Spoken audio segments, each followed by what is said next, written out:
ሰላም ቤተሰብ፣ እንኳን ወደ ቻናላችን በሰላም መጣችሁ። ዛሬ ለየት ባለ ቪዲዮ ተመልሰናል።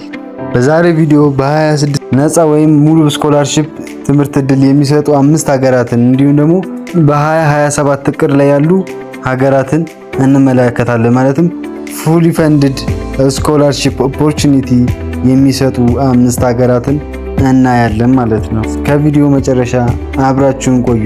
ላይክ በማድረግም ጀምሩ። አንደኛ ጀርመን በዓለም ላይ ለውጭ ተማሪዎች በጣም ተወዳጅ ከሆኑ ሀገራት አንዷ ናት። ብዙ መንግስት ዩኒቨርሲቲዎች የትምህርት ክፍያ ያስከፍሉ ወይም በጣም ዝቅተኛ ክፍያ ያስከፍላሉ። ተማሪዎች በኢንጂነሪንግ፣ ሕክምና፣ ኮምፒውተር ሳይንስ እና ሌሎች መስኮች መማር ይችላሉ። ሁለተኛ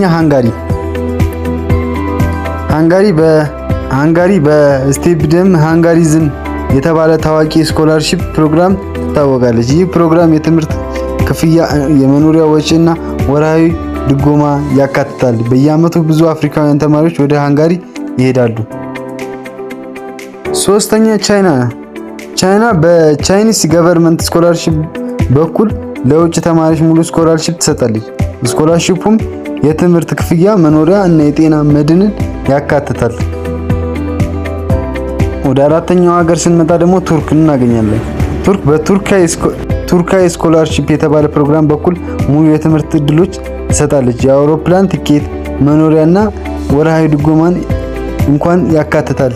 ይህ ደግሞ ቱርክ ደግሞ የአውሮፕላን ቲኬትም እንትን ትላለች፣ ስኮላር ታደርጋለች ማለትም ትሸፍንልናለች ማለት ነው። ለኢትዮጵያም ሆነ ለተለያዩ ሀገራት ወደ እነሱ በስኮላርሺፕ አማካኝነት መሄድ ለሚፈልግ። አምስተኛና የመጨረሻው ሀገር ሮማኒያ ለውጭ ተማሪዎች በየዓመቱ ብዙ የመንግስት ስኮላርሺፖችን ትሰጣለች። በተለይ ለአፍሪካ ሀገራት ተማሪዎች ጥሩ እድሎች አሉ።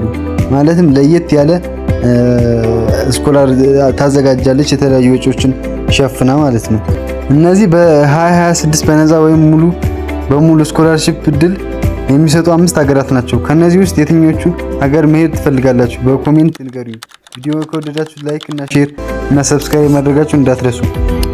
በቀጣይ ቪዲዮ ሰፋ አድርጌ ወይም ደግሞ ዲቴል ገብቼ እንዳሳያችሁ የምትፈልጉትን ሀገር ከ5 ውስጥ መርጣችሁ ንገሩኝና ዲቴል ገብተን እናስረዳችኋለሁ እንዴት አፕላይ እንደምታደርጉ ምናምን።